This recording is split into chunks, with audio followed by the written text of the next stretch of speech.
Olá pessoal, sou Fernando Moraes, escritor, filósofo e vim aqui falar um pouquinho com vocês, sobre esses tempos que nos emerge, nos impõem novos desafios. Considerando aí que tenho certeza que vocês que estão aí me ouvindo, da nossa geração ou de outras gerações, nós nunca vivenciamos, um momento como esse que o mundo, o planeta vem passando. Algo que só tem acontecido nos nossos lares, no nosso bairro, na nossa cidade, no nosso país, mas é algo que tem um efeito mundial. E por isso reforça muito a nossa necessidade de se entender como parte de um meio. Nós temos uma pergunta que ela é histórica, ela é socrática. Nós vivemos no meio ou vivemos do meio? Então esse é o momento que, entre tantas outras coisas que a gente possa refletir, se faz necessário e emerge um cuidado, um olhar. Essa quarentena, esse isolamento, ela nos traz uma dimensão mais real da nossa efemeridade, considerando em que isso muito tem nos preocupado, não só no campo das ciências humanas, mas no campo das relações sociais como um todo, esse distanciamento que a sociedade civil criou entre ela. Criou um esvaziamento do ser. É como se a gente vivesse um momento de, como Heidegger disse na sua obra, de esquecimento do ser, mas pior do que o esquecimento é esquecer o dom de ser. Então acho que é um momento importante para a gente refletir, pensar, ver caminhos e descaminhos para trazer um pouco mais de humanidade às nossas relações. O tema de hoje eu quero tratar com vocês aqui, primeiro agradecer o convite da Mr. Fit, para poder falar um pouco dos seus franqueados, lideranças, vocês que são empreendedores, são mais de 140 franquias por todo o Brasil, e eu sei que muitos de vocês empreenderam não só um negócio, mas empreenderam um sonho, pensando no escopo que vocês atuam, comida saudável, saúde, enfim, tudo que diz respeito à qualidade de vida. Então imagino que para muitos de vocês tem sido um momento muito preocupante do ponto de vista não só do negócio em si, mas também do sonho, de tudo aquilo que envolve a historicidade, a trajetória de cada um de vocês. Então quero agradecer o convite da Camila, por poder falar aqui um pouquinho da minha experiência, a gente pensar, refletir e ver aí possibilidades de renovação da esperança. O tema de hoje que eu quero tratar com vocês é sobre um livro meu. Eu escrevi um livro chamado, o título é provocativo, é uma pergunta, o que te move? Então, dentro de uma filosofia de Sócrates, a pergunta ela se faz necessária no momento em que a gente está procurando só respostas. Eu lembro que eu vi uma entrevista uma vez e me marcou profundamente, um pouco antes, inclusive, do seu falecimento, Rubem Alves. Ele foi no programa Provocações com Antônio Abujamra, e aí o Antônio Abujamra perguntou para ele sobre o que fazia com que ele acreditasse ainda na educação, no ser humano, e ele respondeu de uma forma brilhante, relatando um episódio com a filha dele adotiva, de 8 anos naquela época. A filha dele chegou e falou assim: pai, por que na história da princesa do sapatinho, a Cinderela, por que quando a magia acaba, a carruagem ela se torna abóbora, os adornos de ouro se tornam garfos, e por que o sapatinho, que era de cristal, ele continua sendo de cristal? Por que ele não virou um tamanco, por exemplo? E aí o Rubem Alves, ele termina a resposta dele para o Abujamra, dizendo que, olha, uma criança de 8 anos, ela traz um enigma que nunca ninguém prestou atenção, porque a pergunta provoca a reflexão. Então, quando eu escrevi esse livro, também inspirado não só por essas fontes, Rubem Alves e tantos outros, não só na filosofia de Sócrates, mas dentro de uma inquietação das pessoas estarem procurando sempre respostas. E esse imediatismo de procurar a resposta acaba trazendo muito mais aflição, angústia, desespero do que realmente caminhos sólidos para a gente pensar realmente sobre como tomar decisões. Ao decorrer da minha trajetória, a minha curiosidade de ser instigado a perguntar, a querer saber o porquê, sempre me trouxe muitos problemas. E quando eu olho para trás, eu vejo que esses problemas me ajudaram também a solidificar melhor o quanto eu não sei, né? Porque aquele que acha que sabe, já não sabe mais. Por isso que esse livro, O que te move, protagonismo social, uma revolução silenciosa, ele traz no seu contexto não só as minhas experiências, mas também as experiências de outras pessoas que não se conformam com as respostas. Basta pensar, né? Tudo que um ditador, tudo que um opressor quer é uma resposta que valha por 1000 anos. Porque se ele tem uma resposta que valha por 1000 anos, a pergunta nos faz necessária. Então a pergunta, ela provoca uma inércia, ela provoca um delay, né? Até quando perguntam para nós, qual é o seu nome? A gente já tem mesmo sabendo, é natural, todo mundo sabe o seu nome, mas a gente tem um tempo de resposta, porque ela tem esse poder de criar uma certa, é como se fosse uma resiliência da palavra, né? A resiliência ficou tão em moda, né, na educação, na pedagogia, nas ciências humanas, nos discursos humanitários, enfim, que as pessoas passando por problemas e situações de vulnerabilidade se tornam mais fortes para esse enfrentamento. Mas esquecendo um pouco da etimologia.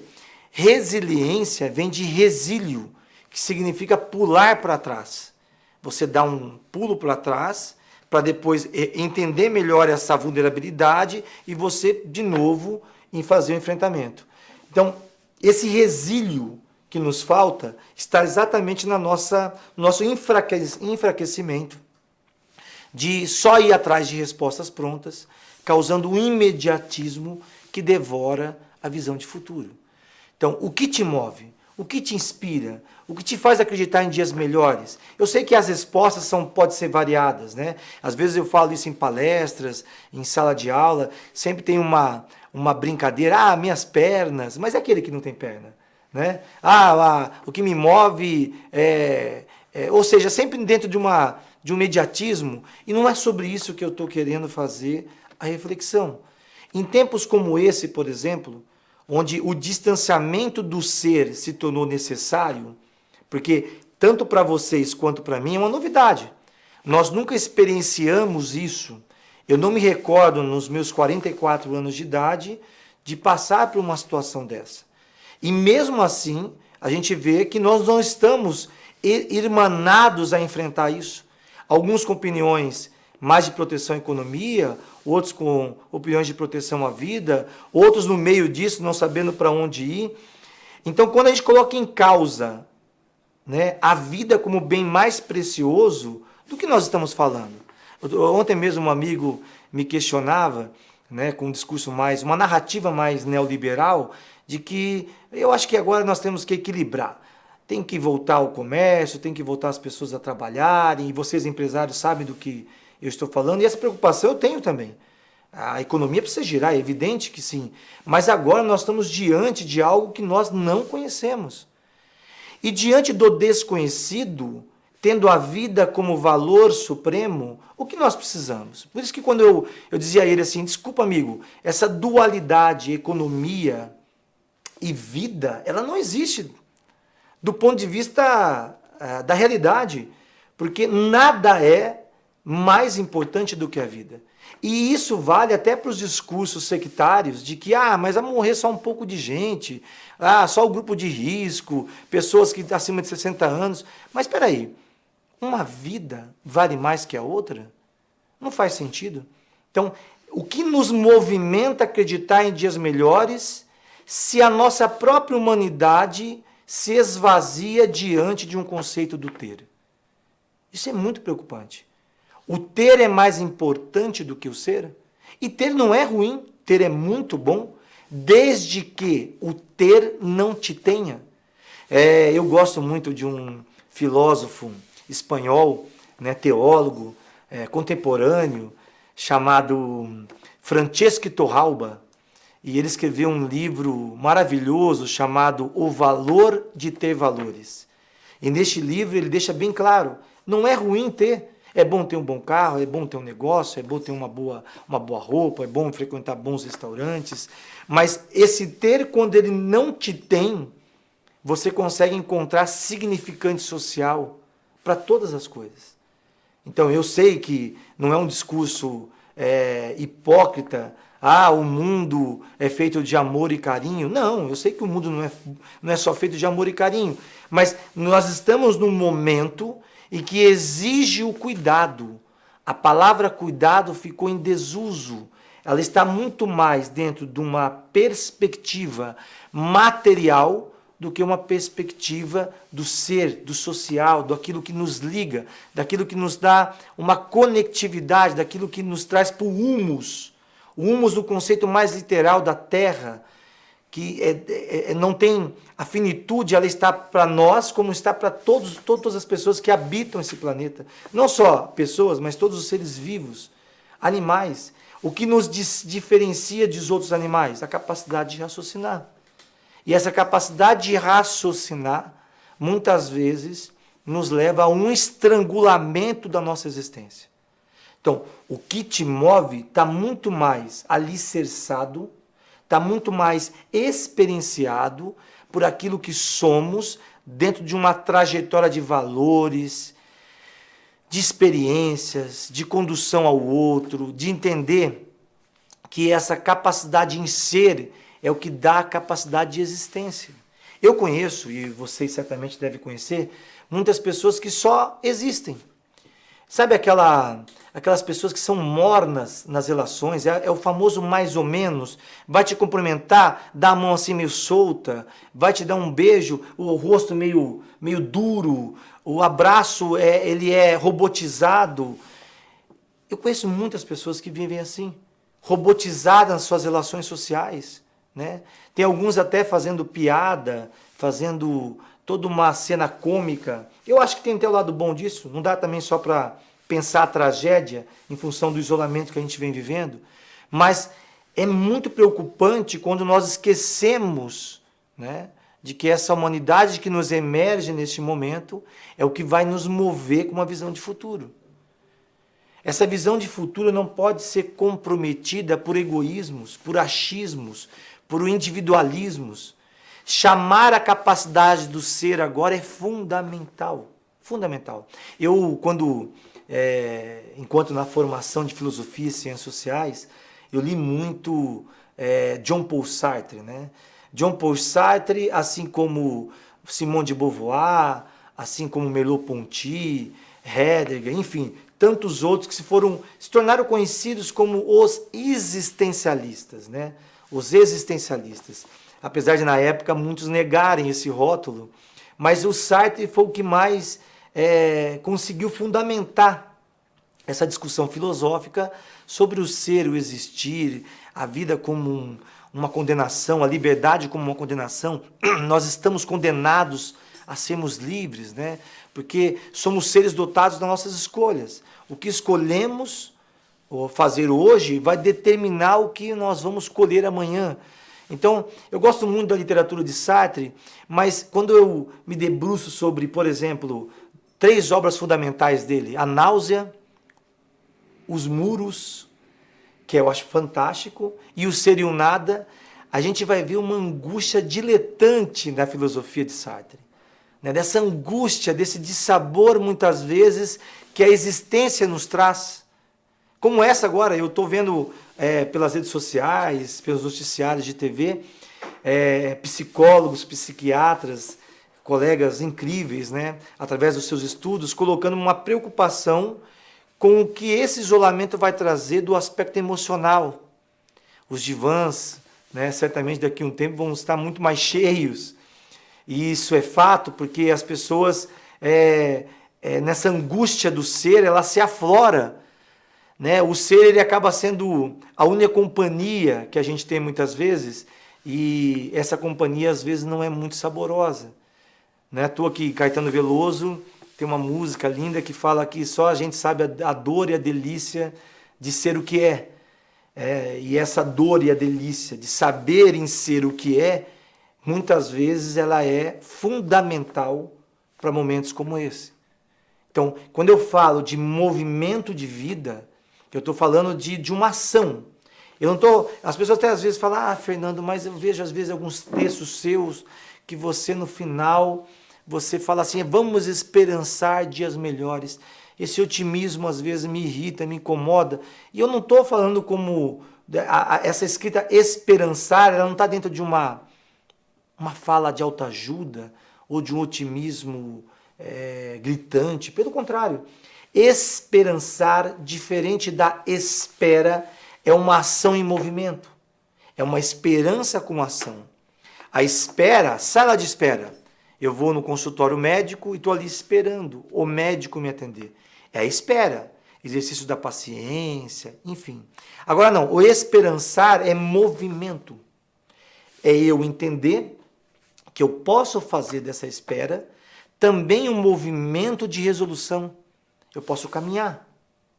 Assim como na ideologia, né, o aspecto ideológico, o aspecto mais essencial da palavra ideologia, Fernando Birri, que é o autor célebre, né, de uma das expressões que eu adoro fazer a minha reflexão quando a gente vai para o campo da esperança, do esperançar, né? O Fernando Birri por muito tempo esconderam ele dessa discussão, porque acreditaram Eduardo Galeano, e o próprio Eduardo Galeano já negou em vida que essa frase fosse dele, né? A questão da ideologia. A ideologia é como aquela porta que a gente dá 10 passos até ela dá 10 passos para frente, eu dou 30 passos, ela dá 30 passos para frente, ou seja, eu nunca vou alcançá-la. Mas por que então por que existe a ideologia? Para que serve? Simples, para que eu possa continuar caminhando. Fernando Birri, teatrólogo, poeta argentino, que escreveu, né, que falou isso, né, de uma forma tão profunda, mas ele nem se preocupou em ter o crédito da frase, porque para ele era tão essencial essa beleza de se entender, de se perceber como participante, como caminhante da vida, né? Então a gente vai perdendo muito tempo entre esse primeiro sopro de vida até o último suspiro, quando a criança tá lá para nascer, uma situação de parto, né? A criança, o médico tira ali a criança. A primeira coisa antes da criança chorar, ela faz assim, né? Porque é o ar da vida, é a primeira respiração. E o último de uma pessoa que está em estado terminal, muitas vezes já no fim da vida, o último suspiro exatamente o que acontece entre e esse é a vida. E o que nós estamos fazendo com ela? Nós ficamos só no aspecto negativista, muitas vezes, o aspecto mais limitador das nossas capacidades. Eu vejo pessoas que roteirizaram as suas vidas pelo aspecto do ter. O ter dentro de uma ordem econômica que vai definindo quem são seus iguais. Eu acho isso tão triste, tão sem sentido, né, dentro desse espectro de viver. Então eu defino meus iguais a partir de um recorte econômico do ter. Tem a mesma casa que eu, tem o mesmo carro que eu, frequenta os mesmos bons restaurantes que eu, tem a mesma roupa de marca que eu, mora no mesmo condomínio fechado que eu, são os meus iguais. Falsa ilusão, porque o sentido de pertencimento, ele não perpassa por um critério de ordem econômica, ele perpassa por aquilo que somos, pelos valores que construímos ao longo da vida, como esse momento agora. O que adianta tudo isso? O que adianta os meus altos cabedais intelectuais? O que adianta agora a minha Mercedes na garagem? O que adianta agora o meu palacete, a minha conta bancária, que me possibilita viajar o mundo, se o mundo todo agora vive esse momento, que é um instante único para todos nós, né, diante desse desconhecido, com esse vírus que vem assolando aí o planeta. Então, não basta, não tem que ter o caos para a gente fazer essa percepção do si, do eu, do nós. Não existe, não deveria passarmos por situações de adversidade para compreender que nós somos participantes da vida como qualquer outra pessoa. Então,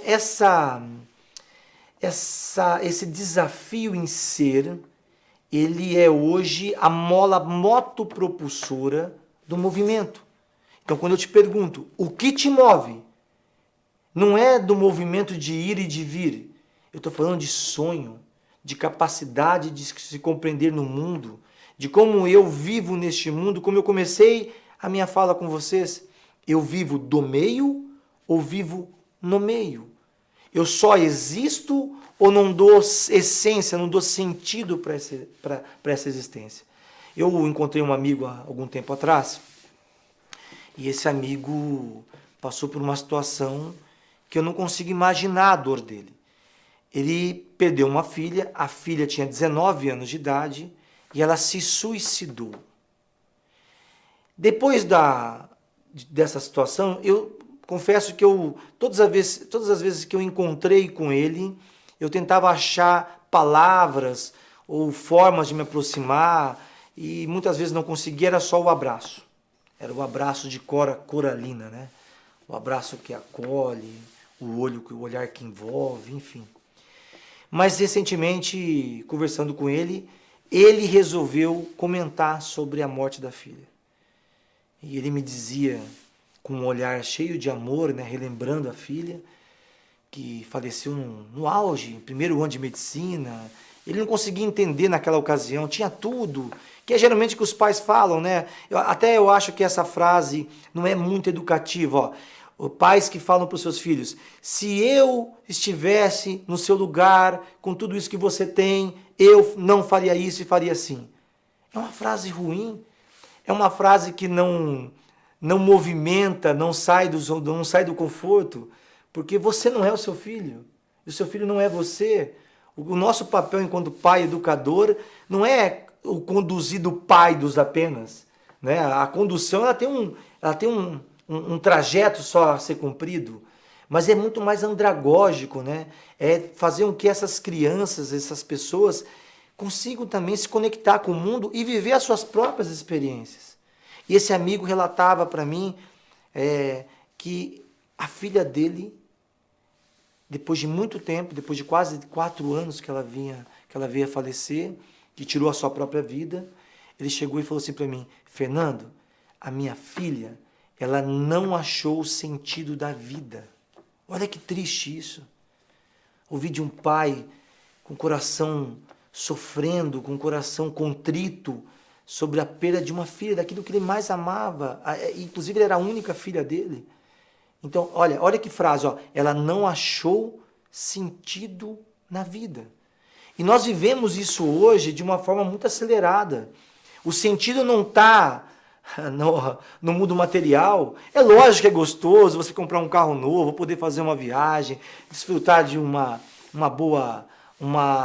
bom restaurante, tomar um bom vinho. Lógico que tudo isso inclusive é bíblico. O homem é digno do seu trabalho.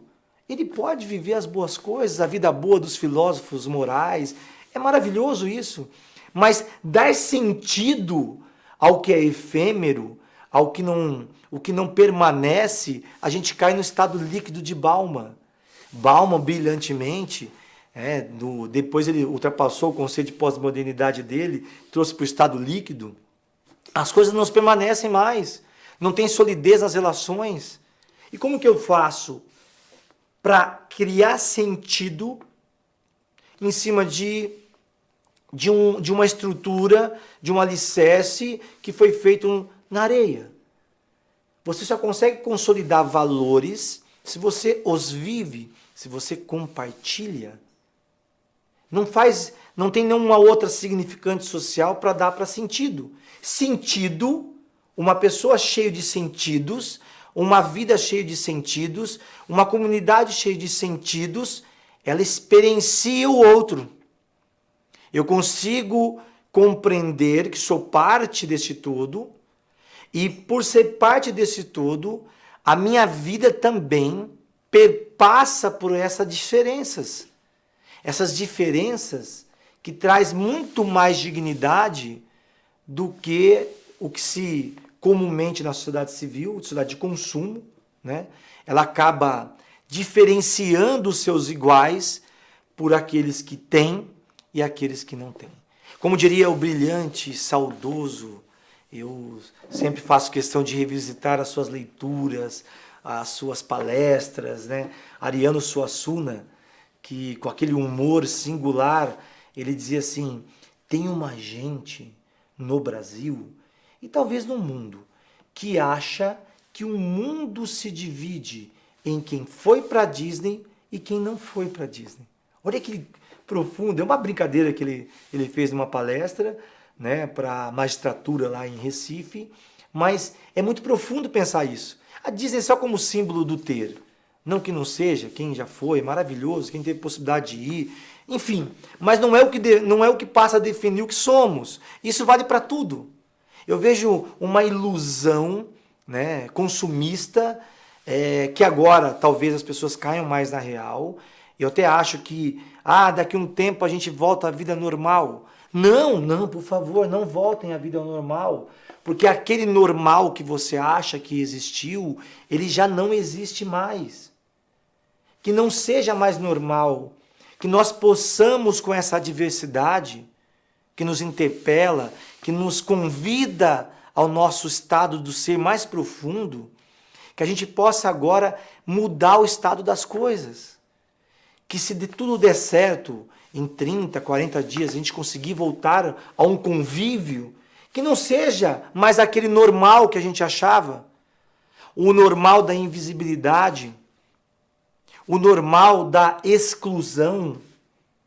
Eu não sei vocês que estão me ouvindo aí, mas eu já senti na pele o dissabor da indiferença. Porque a indiferença, ela é muito pior do que o conceito de desigualdade. Apesar de ser produzida, de ser um estágio deflagrado de uma desigualdade econômica, social, política, a indiferença ela se torna muito mais cruel porque ela se torna sentimento. Você passa a senti-la. E é muito ruim sentir a indiferença. Aquelas pessoas que te olham de cima para baixo. Aquelas pessoas que te colocam um rótulo de existência a partir do que você tem e do que você não tem.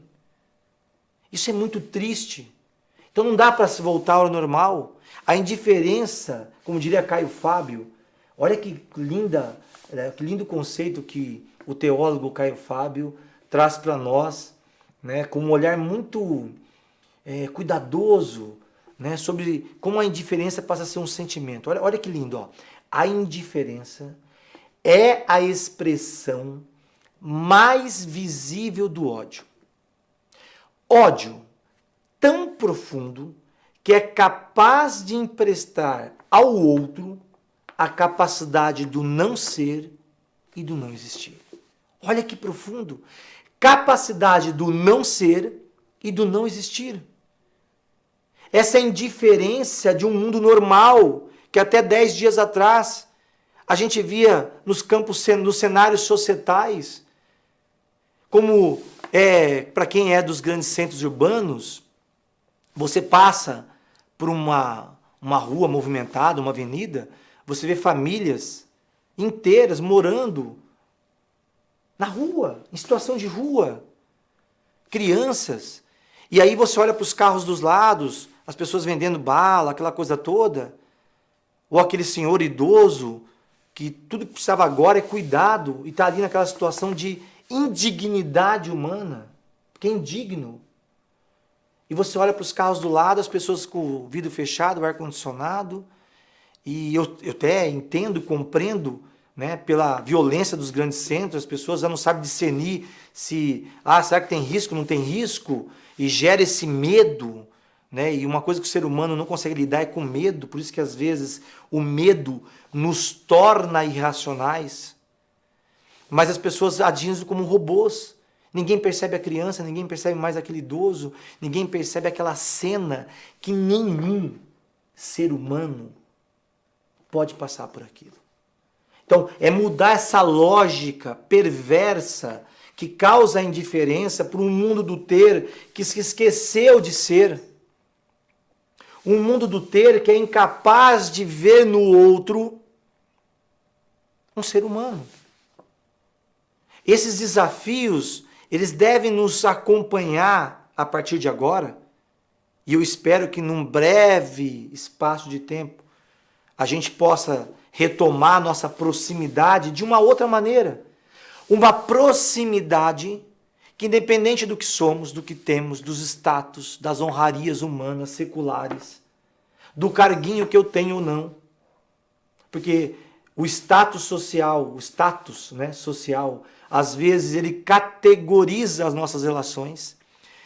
Tem gente que se relaciona com o cargo que tem, ou com o cargo que a pessoa tem, e esquece um pouco, né, de que ali atrás daquele cargo, atrás daquele poderio econômico, atrás existe um ser humano, como eu, como você que está me ouvindo aí, que está me vendo, que tem fragilidades, que tem vulnerabilidades, e o que nos cria o elan judaico, né? O elan judaico, como diria Newton Bonder, na Alma Imoral, esse elan é justamente aquilo que nos faz frágeis. A nossa humanidade, a nossa efemeridade. Sabemos que a finitude é clara, ela vale para tudo, tanto para bens materiais como para a nossa vida. Sabemos que nascemos e morremos. Sabemos, né, a filosofia, historicamente, desde os gregos, né? Eu prefiro até nos estoicos, porque os estoicos nos ensinam uma filosofia da arte de viver. Os estoicos se preocuparam muito pouco em falar de morte, em falar de finitude. Os estoicos se preocuparam em falar de vida. Mas boa parte da filosofia, da forma que ela foi concebida, da forma que ela foi construída, passando desde Sócrates, Platão, Aristóteles, depois passando por essas várias correntes criadas, constituídas, pensadas por homens e mulheres ao longo da história humana, mas a filosofia sempre se debruçou sobre a nossa existência, essa coisa sartreana, essa coisa da angústia de ser, essa coisa da diletante, essa coisa terrível de sentir o que somos, né? E pensando a morte, tudo vai acabar, tudo vai, o que seremos, de onde viemos, para onde vamos, aí vem a fé, a religião, enfim, nós sempre passamos por esses campos da existência, mas o que eu quero aqui é conclamar a vocês uma filosofia do sentir. Quando eu falo em movimento, em esperançar, quando eu falo em ter dias melhores, é a filosofia do sentimento. Eu escrevi um livro, vou fazer um merchan aqui, chamado Um Amor em Movimento. E é um romance filosófico. Filosofia social, filosofia do sentimento. E neste livro eu coloco um diálogo entre dois personagens com mundos completamente diferentes.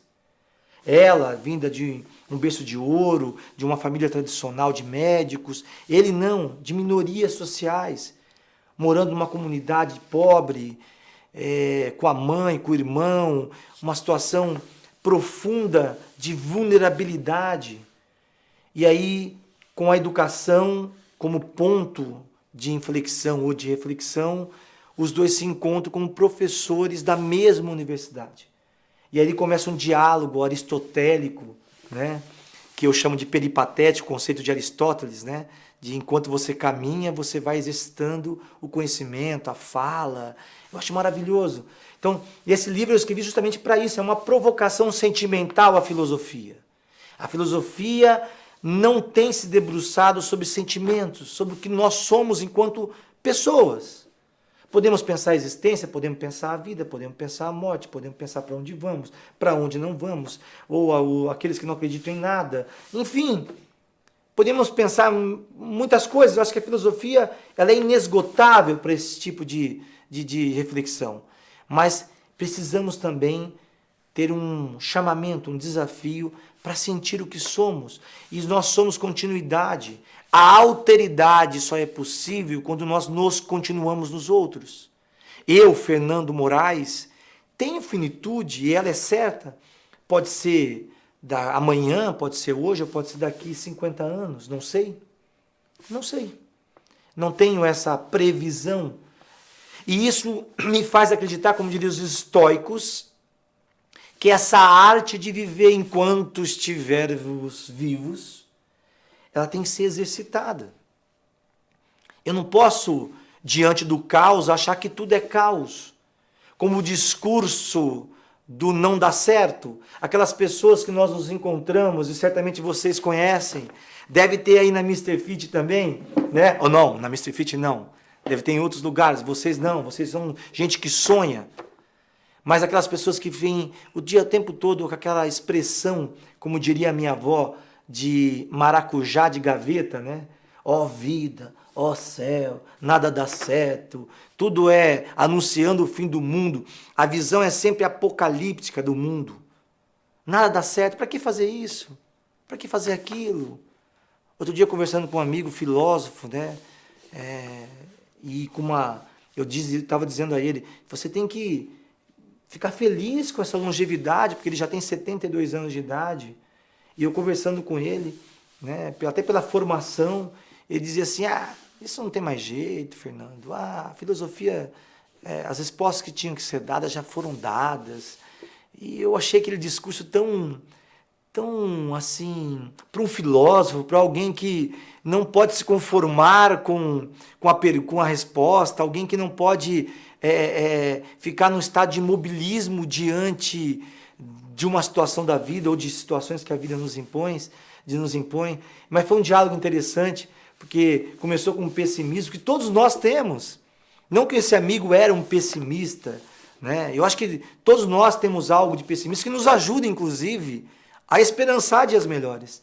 O maior dos pessimistas da filosofia, Schopenhauer, se você pegar uma obra dele chamada Parerga e Paralipomena, obras e sobras complementares do grego, você vai ver que são aforismas de uma pessoa que tem esperança no mundo, mesmo com um discurso pessimista.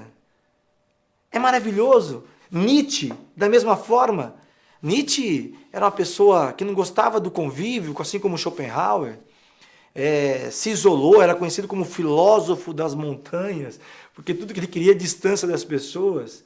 Mas se você pegar as obras de Nietzsche, os seus aforismas, são todos de movimento da vida, de esperançar dias melhores, de viver uma vida curiosa e não acomodado, porque o conformismo ele é o pior das visões de mundo. É assim mesmo, não tem mais jeito, as coisas vão ser assim. Dessa crise, vou perder meu negócio, foi tudo por água abaixo, não tem mais jeito, as coisas não vão melhorar. Depois disso vai ter uma crise, uma outra crise que vai deflagrar uma ruína, que eu não vou conseguir mais me erguer. Não! É aí que vem a nossa capacidade de sermos animais racionais, de se reinventar, de se recriar. Muda toda a concepção. Toda a concepção de vida agora não pode ser voltar mais àquela normalidade. O nosso movimento agora é como um movimento de Heráclito. Heráclito, quando nos disse, pela sua filosofia, de que até no repouso há movimento, ou até no movimento há repouso, e com a máxima de que nós nunca vamos entrar num rio ou no mesmo rio duas vezes. Porque na segunda vez que nós entrarmos naquele rio, com o movimento das águas, ele já não será mais o mesmo rio. Assim é a vida.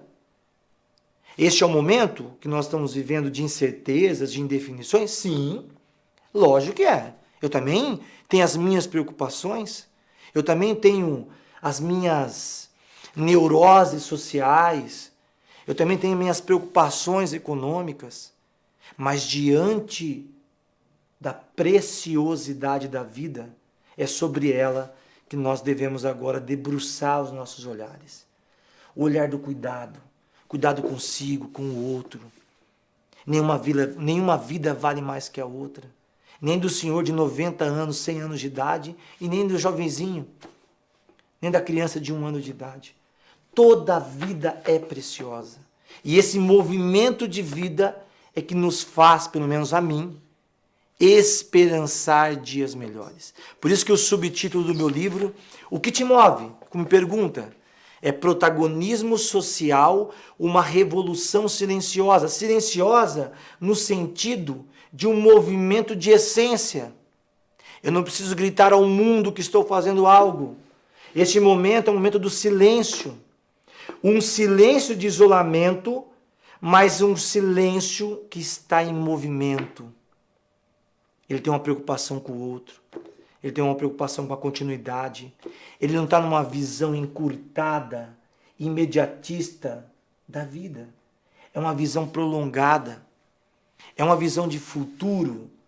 Como aquela que eu gosto muito e não tem nenhuma uma defesa agora religiosa ou de fé. Assim como posso citar Marx, Rousseau, Hobbes, Sartre, Beauvoir, Merleau-Ponty e tantos outros, Rousseau, eu posso citar também a Bíblia. E tem lá no livro da Bíblia, eu gostaria que vocês guardassem isso. Lá no livro de Abacuque, no Velho Testamento, tá, se eu não me engano, e vocês depois podem me corrigir, Abacuque capítulo 2, verso 2 e 3, diz assim, olha que lindo, para esperançar dias melhores, para criar movimento. Olha que coisa profunda desse livro. Escreva a sua visão em tábuas, para que quem passe correndo possa vê-la com facilidade. Pois a visão, ela tem um tempo determinado. Ela tem início, meio e fim. Ela pode até tardar, mas não falhará. Olha que conceito lindo. Não falhará. Ela pode até tardar, mas não falhará. O que te move? O que te inspira? O que te faz acreditar em dias melhores? Estamos vivos. Certamente você que está me ouvindo aí, me vendo, tem alguém que precisa de cuidado, que precisa de você, seus filhos, sua mãe, outras pessoas, funcionários, que precisam do emprego. Então, mais do que cair num discurso, um discurso que chega até a ser teocêntrico do caos, coloca o caos como Deus do momento. Não! Nós não podemos cair nesse conformismo, nesse ostracismo. É a necessidade agora de recuperarmos o ser que há em nós, que há em mim, que há em cada um de vocês aí. Um ser que tem historicidade, que tem trajetória, que alguém cuidou. Se você parar para pensar, nós somos cuidados desde o primeiro momento daquele primeiro respiro de vida. Somos cuidados. Agora tem uma enfermeira cuidando de alguém. Tem um médico cuidando de alguém. Eu acabei antes de entrar aqui para fazer o vídeo, eu vi o pessoal que faz a limpeza de rua, os profissionais da prefeitura, aqui de São Paulo, cuidando da gente. O bombeiro cuidando da gente. A polícia cuidando da gente. Nós somos seres que emergem cuidado. Mas como estamos cuidando dos outros? Para não cair no inferno de Sartre, que o inferno são os outros, mas esquecemos também que quando adotamos isso como verdade, esse outro também somos nós. Então isso quer dizer que nós também somos o inferno de alguém. Rompendo com esse discurso do caos, de que nada vai dar certo, tudo está errado, o cuidado, ele traz uma nova percepção. No meu livro novo agora, que eu estou terminando de escrever, o título é Tempo de Ser. E olha que eu comecei a escrever antes da pandemia. Durante a pandemia, eu só revisitei capítulos e reforcei olhares e impressões sobre este momento. Mas eu já venho escrevendo há muito tempo. Desde 2018, eu venho escrevendo esse livro. Como o próprio Gabriel Garcia Marques, quando ele escreveu 100 anos de solidão, ele dizia que ele demorou 19 anos para escrever. porque os primeiros 10 foi só para conceber a ideia. Então a ideia do tempo de ser, ela não é minha, ela é uma exigência histórica, social, desde que o mundo é mundo. Precisamos ser para se movimentar, para esperançar, para cuidar de nós, para cuidar do próximo, para cuidar do distante. O cuidado exige o nosso ser. É isso aí, pessoal. Vamos esperançar dias melhores, acreditando que em breve, né, a nossa proximidade ela volte a ser não mais um conceito natural de viver em sociedade, mas que nós possamos olhar este outro com mais cuidado, com mais zelo, com mais humanidade, mudar essa lógica para as pessoas que vivem sob situações de indignidade humana. Eu não te ajudo porque eu sou bonzinho, eu te ajudo por uma lógica de justiça, porque é injusto você, humano como eu, dotado de talentos, sonhos, sentimentos, viver uma vida como essa. Nós precisamos nos reinventar, gente. É tempo de ser, é tempo de se movimentar, é tempo de acreditar que nós podemos ser melhores do que fomos ao longo desses últimos 50 anos. Onde o consumismo, onde o desejo de ter, o desejo de ser em cima de algo que se tem e não por aquilo que se é, se tornou imperioso. Ah, quero sair naquela revista como jovem que teve R$ 1 bilhão aos 20 e poucos anos com aquela foto emblemática assim. Quero sair nas 50 melhores empresas do mercado financeiro, como se isso fosse o santo grau da vida. E não é o santo grau da vida. Então, pessoal, acredite, o que te move é o que te inspira. Quero aproveitar para convidar vocês a conhecerem a Humanideia, Casa de Humanidades, um espaço onde a reflexão sobre a vida, a ver beleza através da poesia, da arte, da filosofia, enfim, um espaço onde a gente possa ter um encontro conosco mesmo, né? Um encontro com o outro, falar sobre ideias, reflexões, pensar o nosso entorno e também, né, poder ver os caminhos, descaminhos, para a gente achar um elo daquilo que nos liga, daquilo que nos fortalece. Humanideia. Essa é uma ideia de todos nós.